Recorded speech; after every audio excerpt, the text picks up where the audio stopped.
Hey, this is C&D Channel. I'm Chris. This is Tony today, and this is MMA for You. We're going to be doing our post-fight analysis for UFC on Fox 5. Overall, Tony, what did you think of the card? Well, I'm just going to tell everybody right now, I just got here I only saw the main card, so aside from what I've seen from the main card, absolutely fabulous. And for what you tell me from the undercard, I really missed out on the undercard. Okay. But, yeah, man.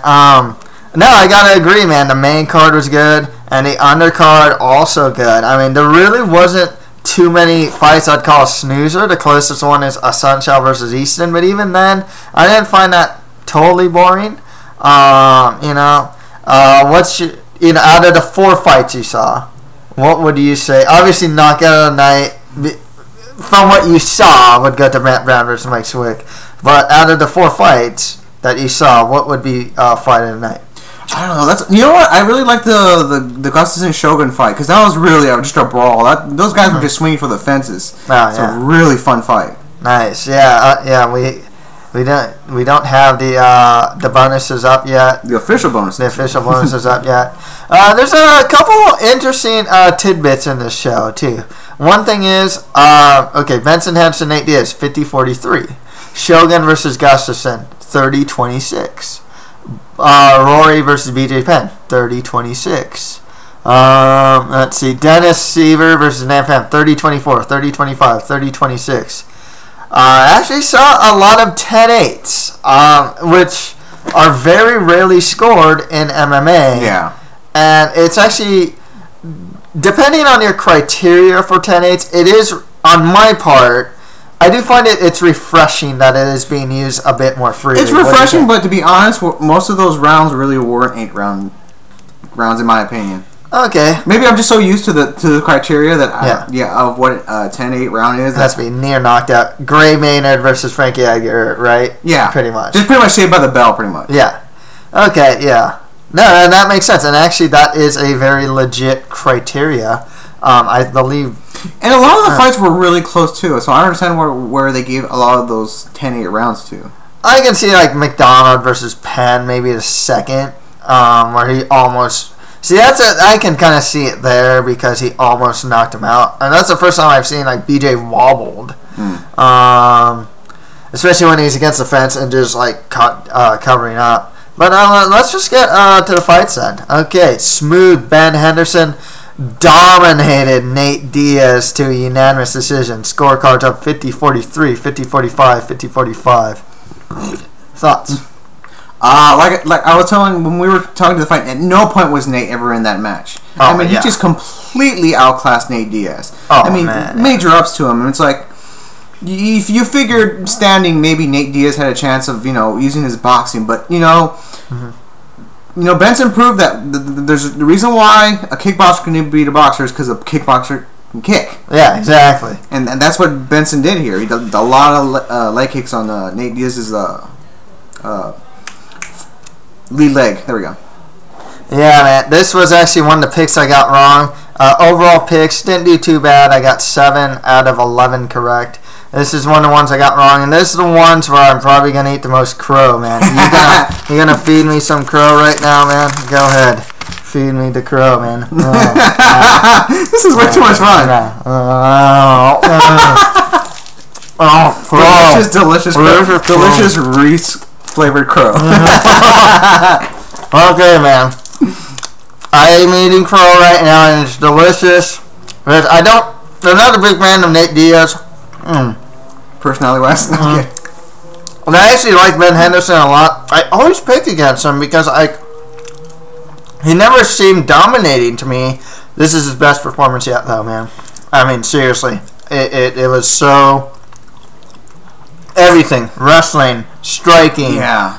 Putting it together. I mean, just like, okay, is he kicking? Is he punching? Is he punching his leg? Punching his knee at points. Punching his knee, which opened up and left hook that dropped him. Crow went down. Okay. He dominated on the ground. That clinch, his clinch is nasty, man. Yeah. Yeah, it's just, I'm not. That was just wrestling. He was just throwing Nate Diaz around. Well, I know, yeah, exactly. You can see how strong the guy is, too. I mean, I say it all the time, but he really made me a believer here. If he fights Pettis, I'm going to pick Henderson. Yeah. If he fights Gilbert Melendez, I'm going to pick Henderson. If he fights Gray Maynard, I'm picking Henderson. I'm not kidding. The only guy maybe I can see maybe is, Jose Aldo if he goes up. or something. Or GSP if he moves down or something. I mean, or some like high level. What would you say for a third fight with Frankie? Oh yeah, I know on paper he's beaten him twice, but a lot of people, especially with that second fight, really feel like Frankie won that fight. I will go with Benson. You know what? Here's the reason why I didn't pick Benson Henderson for this fight. I did not have faith in him to follow a game plan. I know. I would. If you listen to the shows that I was doing, I was actually saying, oh yeah, Benson Henderson can do a leg kick wrestling strategy, right? Yeah. And I was like, yeah, but if you look at the Frankie Edgar fight, like the second one, he abandons it. Yeah. And I was just like, okay, I don't have faith that he can maintain this game plan. Guess what happened? He totally maintained game plan throughout the whole fight. If he can maintain this game plan against Frankie Edgar, usually, one thing with Henderson that he didn't do against Frankie, he didn't wrestle him very much. No, never, yeah. Yeah, he didn't wrestle him very much. So, if he can maintain this game plan, this Benson Henderson that I've seen here, yes, I will pick him against the best Frankie Edgar, to be perfectly honest with you. Like I said, everything was there. Like the stars aligned for him today.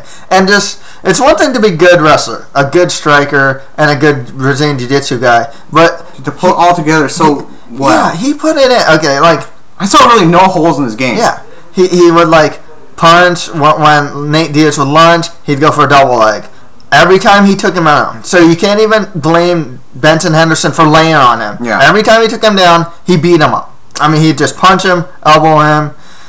There's a part where actually Nate was getting up in the 5th round, and he managed to land a head kick. I mean, just out of nowhere. I mean, it was really his best performance. I've never seen Benson Henderson just put it all together. Usually he puts himself in bad positions and almost gets submitted, you know? This time, he just avoided that altogether. The closest were leg locks, and even then, no danger. He was already out of danger right away. Striking, I mean, he dropped Nate Diaz twice. I mean, with punches. With punches, yeah, with punches, I mean, no one does that to Nate Diaz. I don't even think Roy McDonald at welterweight managed to drop him with punches. I know he freaking, ragdolled him. Yeah. But, to drop him with punches in a 5-round fight, too. He just shut off his boxing. He is mixing it up. You don't know if he's punching. You don't know if he's kicking. You don't know where he's hitting too. Is he gonna kick the leg? Is he kicking the body? Is he punching the knees? Is he punching his head? He went for body punches. I mean, this was the best Benson Henderson I've seen. A real thing with the fight was, very quickly, Nate Diaz got very frustrated. Basically, all his bag of tricks, nothing.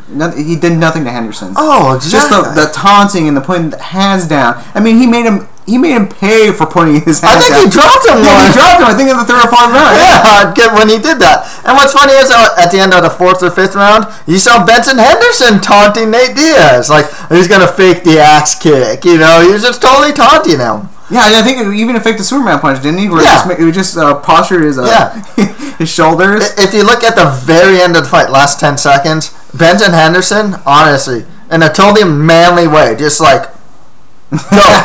Go. He's just like, hands down, and just looks him at the eye. And Nate Diaz doesn't even go forward. I mean, I was so amazed. I'm curious to see how Nate Diaz is going to come out of this in his next fight. Is he going to be broken, or is he going to maybe try to put what pieces he had together to maybe start, I'm more interested to see where Nate Diaz goes from here.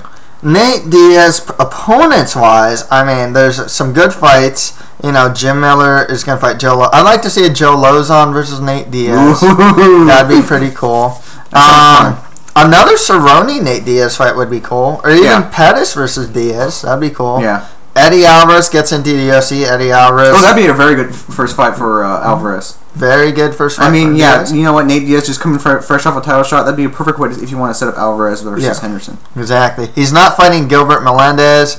And what's cool about that is Ben Henderson, Gilbert Melendez, could probably happen.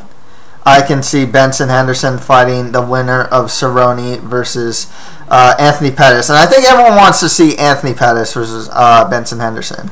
Yeah, but he's still got to get through Cerrone first. Yeah. The problem with the Cerrone fight is Benson Henderson beat him twice. And the second time, Benson beat him in the first round. That's true, yeah. Gray Maynard, whenever he comes back from surgery, versus Benson Henderson is a really good fight as well.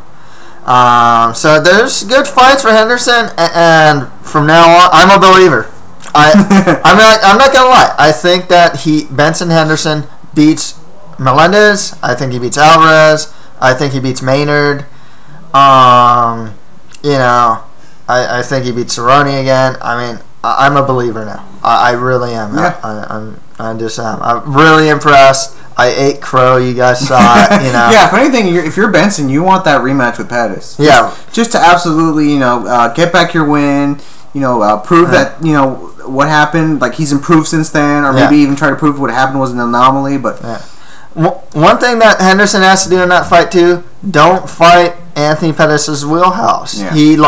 He's probably a better kickboxer. Don't fight that game. Use the clinch. Use the ground. Do what Clay Guida did. Whenever Pettis comes forward, Benson, take him down. I mean, seriously, I think that was a problem with Benson the first time they fought. But next time, don't do that. Okay, next fight after that, Alexander the Mauler Gustafsson beat Mauricio Shogun Rua by unanimous decision.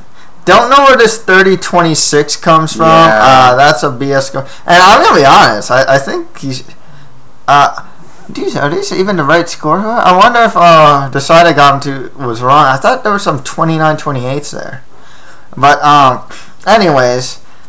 you found this to be fight of the night. Oh, this is a freaking wild brawl. This is so much fun. Just right out the gates, Shogun just goes, bum rushes Gustafsson, tries to take him down. Like, who would have ever figured in a million years that Shogun would have gone for grappling? Yeah, that's the thing. One thing that I liked I liked and didn't like about Shogun is his first round was awesome. Yeah, he looked fantastic. He did. That's why I don't understand some of these scorecards, because it's... maybe they were kind of picking fights, but I don't see how all three judges gave the first round to Gustafsson. Yeah. One thing about Shogun here, too, in the first round he was utilizing the leg kicks, and he just abandoned them. Yeah, because like I said, if there's a road to defeating Gustafsson, it's got to be with those leg kicks. Yeah, exactly. Tall guy, long legs, big reach, but you have really quick and strong leg kicks. And they were working, Shogun looked great in the first round, but the second and third round, he went back to sloppy Shogun with no cardio, just going out there brawling, looking for that that one punch knockout. Yeah, interesting though. As far as that goes too, Gustafsson's chin, man. I mean, he ate a lot of shots. He ate a good amount of shots, and he just kept coming. He just walked through him too, actually. So,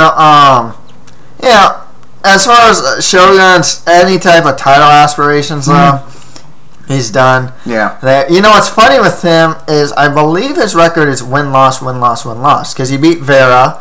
Before that, he lost to Hendo. Which was actually pretty close. Yeah. And then before that, I think, what was that, Forrest Griffin? Right? He beat Forrest Griffin, yeah. Yeah, and then before that, he lost to Jones, if I'm not mistaken. So, he's win-loss, win-loss, win-loss. So... if you're going by that statistic, and maybe didn't he also get the 2 wins to get the title shot? He beat Coleman and Liddell. Yeah, but see how long ago you have to go back. That's true.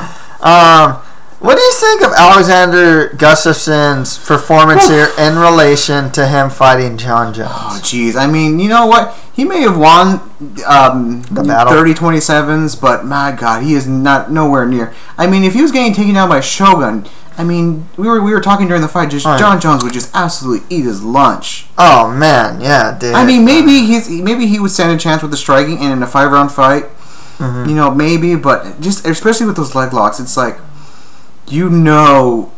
maybe Shogun wouldn't have necessarily tapped him out, but John Jones would have. Yeah, not just that. I think that John Jones would just be more successful at taking down Gustafsson. Period. Yeah, just with ease. Yeah, and then there's no, like I said, 5 rounds. Yeah, every round starts standing up. It's like, but especially with John Jones, with how good he is, just everywhere, especially on the ground. It's like, who's to say if he would even get out of the first round just with his ground skills? Yeah, no, I mean, I can see Gustafsson toughing it out if he's taking these big shots from Hua. Then I'm just saying on the ground. Just well, I can see it being like Vitor, where he's just eating elbows all day, and eventually he's just late in the fight maybe gets finished after so much fatigue and eating elbows.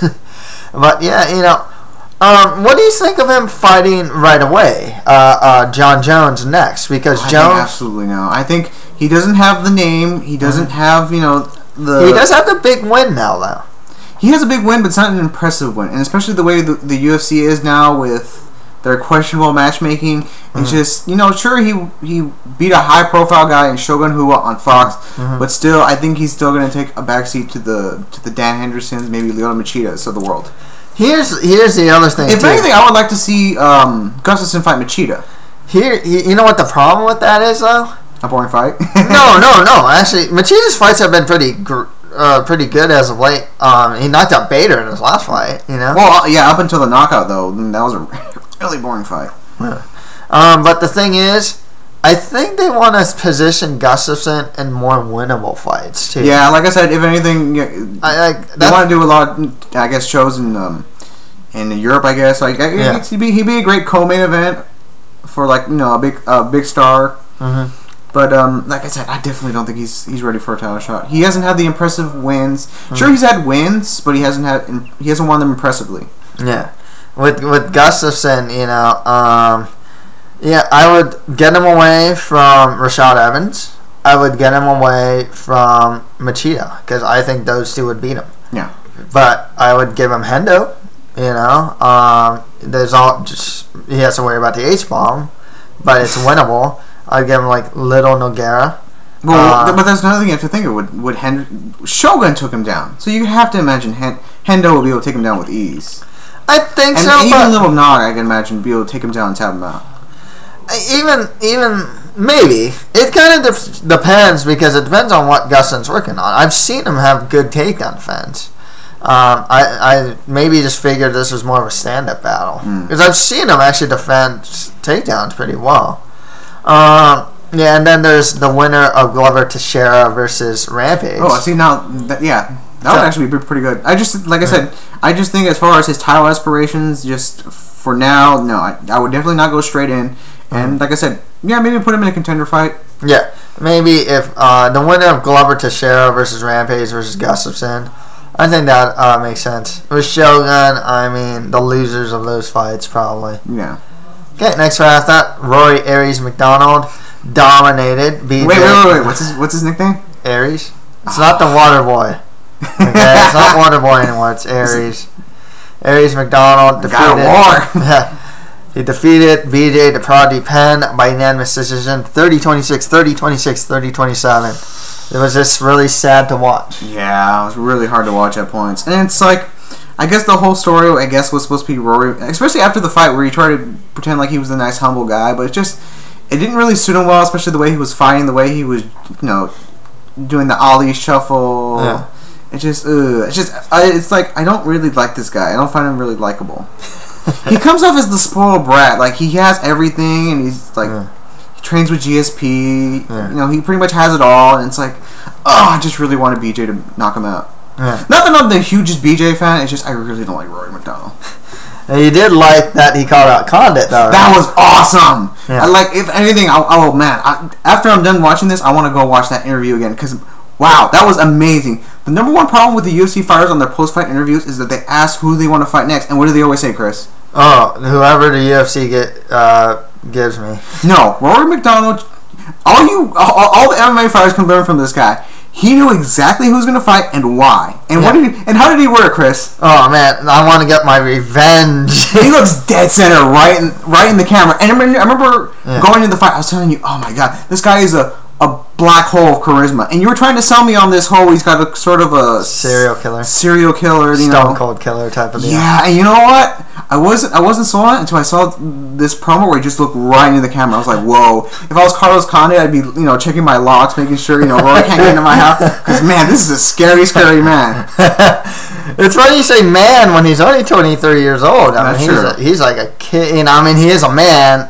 But like he's just really young and he's really good. Just scary, scary prospect. Yeah, I mean, God forbid, like even if I'm GSP, I'm like, ooh. Yeah, exactly. He's really big too, just like Benson Anderson. I mean, this guy can bully guys. Really big and strong welterweight.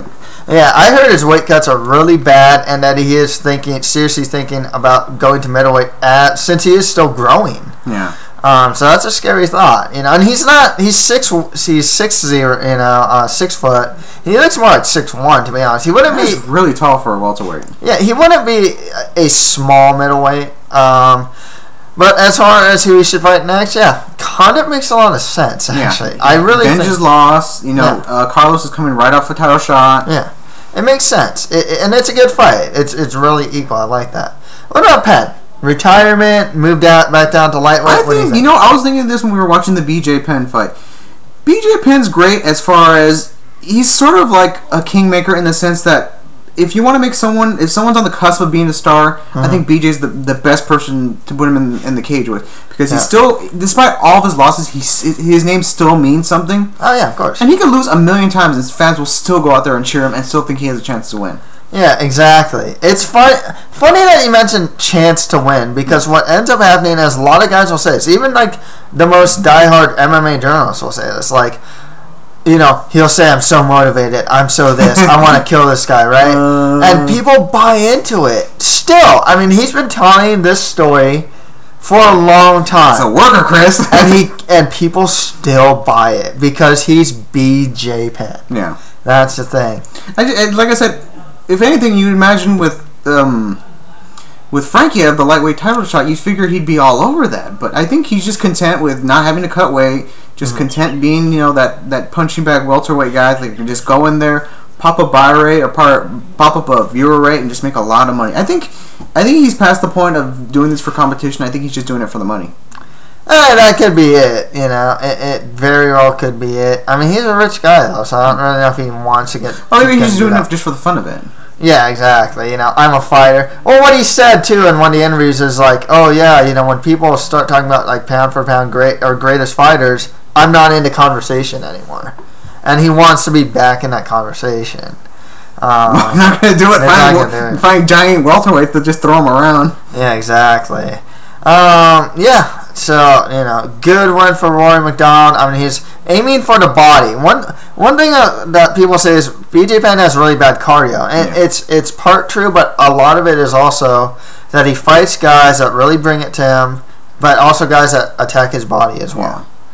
Next fight after that, Matt Brown KO'd Mike Quick Swick in the second round. To a lot of people's surprise. I mean, wow! Just Matt Brown just went absolutely out there and just smoked Mike Swick. Yeah. I mean, like I said earlier in the night with Benson, at no point was Swick ever in this fight. Yeah, exactly. I mean, just absolutely getting on the ground, and then at the end of the second round, getting knocked out. Man, he timbered onto a fall. He probably got knocked. I say he got knocked out 3 times. There's a left, the left, and then the right, and then hitting the ground. I think did he get punched again when he was on? No, I don't think so. Okay. But by then, it's sad for Swick because this was a really nice comeback story. He came back from the Demarcus Johnson fight. He's getting some momentum. He's on the main event of a big Fox card, and he had some momentum coming. People like him. I'm perfectly fine with the idea of Mike Swick fighting on every single Fox card. But he got knocked out by Matt Brown, who's pretty much the perennial gatekeeper of welterweight. I mean, quite honestly, and he kind of just proved it that here he's just a guy that is just tough as nails. And it's just one of those things where like he has a lot of pressure. He's really tough. He's always on you. As far as next fights for him, he's never going to be really a contender. I think you just want to feed him more of these You know, these guys are kind of coming up. You know, he's the guy to test the guy to see if he's ready for the top 10. Yeah. I'm fine with that. And I think he might even know that. Okay, on to the prelims. Do you still want to sit around or? No, I'll just hang out. Maybe just hang out. I gotta say the goodbye right at the end. Yeah. Okay. Cool. So I'll make it quick though. Eve, no, go ahead. Do your analysis. Do your analysis. Well, I don't know when the Pacquiao fight's starting. So Eve, the master of Thug Jitsu, Edwards knocked out Jeremy Stephens in the first round. Jeremy Stephens has never been knocked out, and knowing Stephens' power and the fact that Edwards has been knocked out by like guys like Stout and whatnot. You know, a lot of people picked Jeremy Stephens on. I picked Eve Edwards because I love the guy. But he still shows that he's still a very technically sound fighter, and he's a tough guy for a lot of fighters. You know, Tony Ferguson had a tough time with Eve Edwards. As far as who Edwards should fight next, I mean, just more the mid-tiers of the division. Are you ready, Rick? Oh, I was going to go to the bathroom real quick. Okay, no problem. So, yeah, man, just more of the mid-tier of the division, you know. I mean, there's guys like Thiago Tavares and, you know, Michael Johnson, who beats Miles Jury. With Stephens, he's on a really bad losing streak right now, so I'm guessing they'll give him some lower-tier guy because I know they really like him. Okay, next fight after that, Rafael Sancho beat Mike Easton by unanimous decision. Third fight would be the counter-punching of a Sancho here. Easton, you know, he was a pretty hot prospect. 8-fight win streak. You know, he was kind of coming up. People thought he might challenge for the title. Not going to happen anymore. You know, one of the biggest problems with Easton is that he hasn't put it all together really well. He's a good striker, but he's not a great striker. He hasn't really mixed in his wrestling, and you don't really get to see his ground game too much. And he just couldn't handle Sancho, especially that counter punching. It's back to the drawing board for Easton. With the Sancho, he's looking great at 135 pounds. Give him someone like Takeya Mizugaki, who's coming off a win. A big one. Who else? Maybe some of the higher up guys. You know, the winner of Wineland versus Pickett. You know, that would be pretty cool. So, yeah. Good one for Sancho here. Next fight after that, Ramsey Nijem beat Joe Proctor by unanimous decision. Nijem's still a guy that's really developing. Like the commentators were saying, he has a lot of holes in his stand-up. His wrestling's good. He's starting to put it together better, but there's a lot of holes in his stand-up. He drops his hands during certain times or doesn't bring his hands back to his chin when he needs to. Joe Proctor, he's another good fighter. He's just a scrappy guy. He had his moments in the fight. But ultimately, Ramsey Nijem's, especially his wrestling and his top control, he would get some really good positions on him, one in the fight. With Nijem, she should definitely fight more of the Joe Proctors of the world, just guys around that level, maybe he can fight a guy like Darren Cruikshank, Proctor can fight like Henry Martinez. Next fight after that, Darren Cruikshank head kicked Henry Martinez in the first round. Fun fight here, man. I mean, Henry Martinez was just taking kicks to the body, kicks to the head, punches, and he was kind of throwing like Leonard Garcia strikes, but man, that head kick just came out of nowhere, man. You do not want Cruikshank to get his distance. His kicks are very deadly. He throws a lot of different types of kicks. And, he's just a tough guy to fight at range. Definitely don't want to fight this guy at range. Good one for Cruikshank. I think maybe like a Nijem would be good. If you want to kind of give him someone up there, maybe an Eve Edwards. Evil Trujillo, who did really well, The cool thing with this card is a lot of guys that fought each other are in the same weight, or that fought on this card are in the same weight class. Okay? And so they can kind of just fight each other. Next fight after that, Abel Trujillo beat Marcus Levisher by TKO in the second round. If you look at the predictions and the updates, I thought that Trujillo would beat Levisher, and he did. Marcus Levisher is just a one-dimensional wrestler. He doesn't have much else besides the wrestling. Abel Trujillo is really big. He hits hard. He has good cardio. There's knees to the body. I love knees to the body. He should, more fighters should do that. Good first win for Trujillo. Just fight more lower to mid tiers of his division. With Levisher, he's only won one of his last, 3 fights. Keep him or cut him doesn't really matter, to be honest. Next fight after that, Dennis Siver put on a clinic on Nam Fan with the scorecards of 30-24, 30-25, 30-26. Siver would just beat him up on the feet, throw different types of kicks, mix in his punches, mix in wrestling. It was a very complete performance from Siver. When he was on the ground on top, he was heavy in half guard, pounded him a lot of times. This was a clinic, and it really showed that if you're going to be known as a top 10 guy, and you're fighting guys that are just mid-tier journeyman type guys, you gotta look good. You gotta be able to maintain, tell people, hey, I'm a top 10 guy. Look what I did to this mid-tier guy. That's exactly what Dennis Siver did. He's going to be a tough out for anyone. He can get the winner of Eric Koch versus Ricardo Lamas, maybe to Korean Zombie. He needs top 10 fights. Siver versus Cub Swanson works as well. And finally, Scott Jorgensen got back into the win column as he got a rear naked choke victory, 4 minutes and 59 seconds in the first round against John Albert. I like John Albert, fun fighter, active guard. He gets his back taken a lot. You saw it against Ivan Menjivar, and he got choked out. Definitely got to work. He's got to work with BJ Penn. If someone's going to take your back, work with BJ Penn or something like that. Good win for Scott Jorgensen. His only losses as of late were to Renan Barão, who's the interim champion, and Eddie Wineland. Good win for Jorgensen to get him back in the win column. Okay, that's pretty much it for our post-fight analysis for UFC on Fox 5. If you have any comments, just leave them below. Any final words, Tony? No. Fun show. Yeah. I wish I hope I could be on here again. I haven't been here in a while, so yeah. I really like doing these shows. And actually, some of the viewership actually enjoy your commentary as well. So, cool, man. Yeah, that's pretty much for MMA for you. Thank you guys very much.